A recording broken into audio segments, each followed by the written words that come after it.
go straight into it. Winning coach, Eric Tinkler. Congratulations. Please take us through 90 minutes. Yeah, tough 90 minutes, but we knew it was going to be. 3 days ago we played the derby under immense pressure. Players had to put in a massive shift, especially after being 1-0 down. So coming to a game like this 3 days later was always going to be a tough ask. So we needed to come up with a solid plan in terms of how we were going to deal with the speed that Chiefs possess, considering the fact that, we only played 3 days ago, and from our last experience against TS Galaxy, we started to feel the effort that we put in against AmaZulu around about the 30th, 35th minute, and legs started going very, very early in the game. So we decided this game to make a few changes, just to bring in some freshness.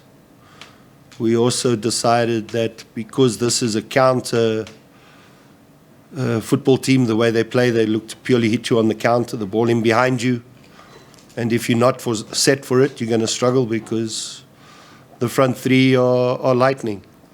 So we chose this game to rather protect the space in behind, not give them the ability to play with speed.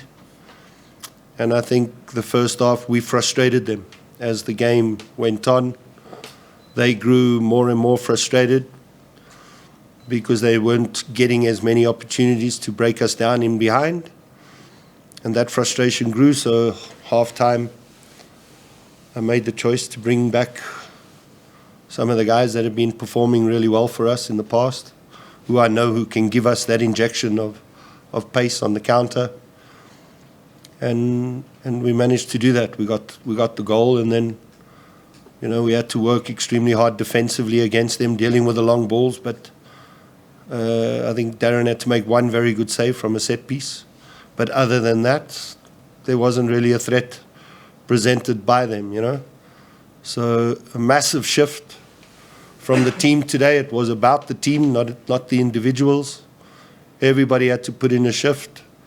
The guys I took off at 45 minutes, put in the shift, gave me everything they had. Very proud of them. And then the guys who came in also made sure that we came here and collected all 3 points. So very, very happy for the team. Thank you, Coach. Straight away, members of the media, about 12 minutes. I'm sure it is good content. If you ask a question and the name of your publication and your name as well, straight to the question. Let's go for it. There's one there, Kathy. Coach, congratulations on the win and 3 points. Talk to us, maybe, Coach, about Mayo. He's starting to find that form again of last season. Has there been a change in attitude? What have you seen from him in training? Yeah, I think, his work ethic has improved immensely. He's not reactive, which was his problem. In the first couple of games this season, he was very reactive to what was happening around him. Now he's more active. He's more sharp. He's more aware of where he should be going and the spaces he should be looking to occupy. He's gambling a little bit more, So I think that's the important thing, is that his work ethic has got back to what it was before. Joseph from Sports. Congratulations, Coach, on this victory. Having played a taxing match in the derby, the way you had to come back and win it after trailing 1-0 at some stage, and coming into this one, the recovery plan that you had, and keeping your players fresh, because in the first half, I thought you played most of it without the ball, but you managed to play without the ball when Chiefs was actually on top of you. And what was it that you looked at and said, this is what's going to work for us?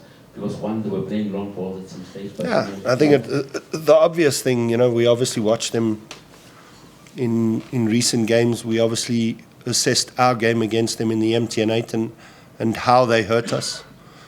We are a pressing team. That's what we always do. We press teams. We're not afraid to go at teams. But as you stated, we just played. And for me, the fear factor was that, the amount of pressure that psychologically that the players have been put under, there would be a drop in this game. And that would only be normal. You would expect that drop to happen. So I've never been a person who's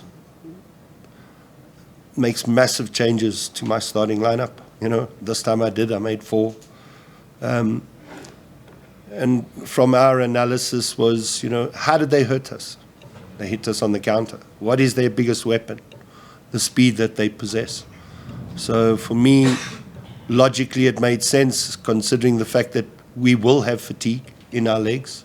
So let's not press them, because by pressing them, we're just going to increase that fatigue. So rather drop off, don't give them the space in behind, protect the space in behind, and second half we can bring on fresh legs. The longer the game goes on 0-0, the more frustrated they're going to grow, the more frustrated the crowd is going to get at them, and then we're going to get our opportunities. And so that was the logic that I applied. Thank you. I think we going fast to the end, Coach. Thank you. Lawrence? Coach, it's a a couple of other games this season, played much better and come on the losing side. So you obviously must be pleased by game plan and working to perfection, like you said. But obviously, if Kutumela and Mayo start hitting their scoring boots this season, you're probably going to be in a much better position, because that's obviously going to result in wins. So are you excited about the prospect of them finding some rhythm and form? Yeah, obviously, as I said, the work ethic that Mayo's now has, as a team we'll benefit and he'll benefit. And then Kutu, he got thrown a little bit in the deep end, in all honesty, coming to us. Having spoken to him, 30 minutes in pre-season is the only game time that he had the whole of pre-season. So to get him to the level that I know he needs to be at in terms of his fitness, that would take a little bit of time. We had the 2-week break, and there we actually pushed him extremely hard. We played him against Stellenbosch in a friendly. And then we had a league match, against Amazulu. He wasn't great. Against Galaxy, he also struggled. But I think that was also fatigue. It's almost like he had another pre-season. So there was still fatigue in his legs. But now you're starting to see the Kutumelo of old coming out. And the fitter he gets, the better he will get. So, I think we still got a lot to see from him. Last question, I think. Okay, Coach Prince Morake, Weekly SA. Coach, you seem to have the better of your plans against teams centered around the middle field. Would you rate this as one of the better performances from your team in terms of the middle field setup? Today, the midfield had to work extremely hard, purely because of the way we set ourselves up. We played with the 3 midfielders, and they had to be pressing out wide onto Dove, Castillo, Mart, Sitebe. So they had a lot of work to do. And Bina, again, he amazes me how he manages to get through another 90 minutes. Tabo Nodada also, but they both extremely hard-working, good professional players. And they done the job extremely well. You could see Tabo starting to fatigue in the second half. Hence the fact we dropped Mark van Eden and we brought Tato Mokeke just to strengthen that midfield again. So I'm very, very proud of what the boys did through the middle there, even Tahir Goedeman, It's not his strength defensive duties, but today he had to work, and like I said, today wasn't about the pretty football. Because we played 3 days ago, I know exactly how my team felt and how my players felt. So coming into this game was all about working hard as a group, as a team, ensuring we don't give anything away, which we didn't. Members of the media, if that's all from your side, we'll give you a last chance, please. There's a mic there, please. We've got a minute for the last question, Coach.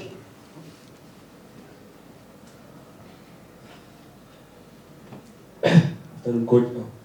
Good day, Coach. Hi. My name is Sita from Bisawajan. Tonight's victory was your 12th victory against Chiefs. They achieved that you've beaten the most in South Africa. Maybe your reaction to that? I didn't even know. I didn't even know. You know, me as a coach, I plan to win every game that I play, irrespective of who they are. You know, the fact that I have a good record against Chiefs, it bodes well for my CV, I guess. I don't know. On that light note, thank you, Coach. I think you've got a burning question. We'll allow it. Not necessarily burning. It's not burning, but yeah, the musket of power. Now you've got a minute, so Coach, everything. yes. Coach, the game plan, because there were a bit of stray passes, not just from yourself, from Kaizer Chiefs as well. You know, when you look at the game against Cape Town Spurs, is the demand to win, because it doesn't get easy. It's always, you always need results. Is the demand making it a bit difficult to try and play the kind of football maybe you want to play, where you have to focus mainly on just trying to get results, good results such as this one and in the derby? I think yes and no. You know, as I stated before, the fact that we played 3 days ago forced me to play this brand of football because of the fatigue. People don't understand. They think they're machines, these players, but they're not machines. You know, sometimes I wonder how we schedule fixtures, and it's not a level playing field because Chiefs didn't play 3 days ago. You know, and I understand, teams that perform in Champions League and then on weekends they play league, but we will have situations where we'll have a cup on a weekend, no games are allowed to take place, and then you're playing on a Wednesday, and then a Saturday, and then again on a Tuesday. So it becomes a lot of pressure on the players and us as coaching staff, because we are looked at in terms of results. They don't say, "Oh, you played pretty football. What did you do? Did you win or lose, coach?" That's how we get judged. As much as we would like to play pretty football, we know for a fact that's how we are judged. You also will be a sprint question because it's within the last minute of the allocated time. Okay, cool. Coach, after the Ikapa Derby, your former colleague, was shown the door. Is that a reminder of, how quickly things can change? Not so long ago, you brought the team up, and now. Definitely. Football's a cruel game. You're only as good as your last game. That's a fact. Sean done a fantastic job, got them promoted back to the PSL, and was unfortunate, not to get the results. This is how football is, It's happened to me now the last 3 seasons. Poor start, pressure. You get a win, changes everything, So we understand it as coaches. It's part and parcel of our jobs nowadays. The expectation and the demand is a lot higher. As much as we also say the fans is, for some of the fans, it's not because they love their club. Some of it's because they've now been putting money on their club to win hard-earned money, So the anger stems even further, So this is no longer a game. This is a business. And I think that, that's just the harsh reality. Coach, thank you. All the best going to Richards Bay in your next game.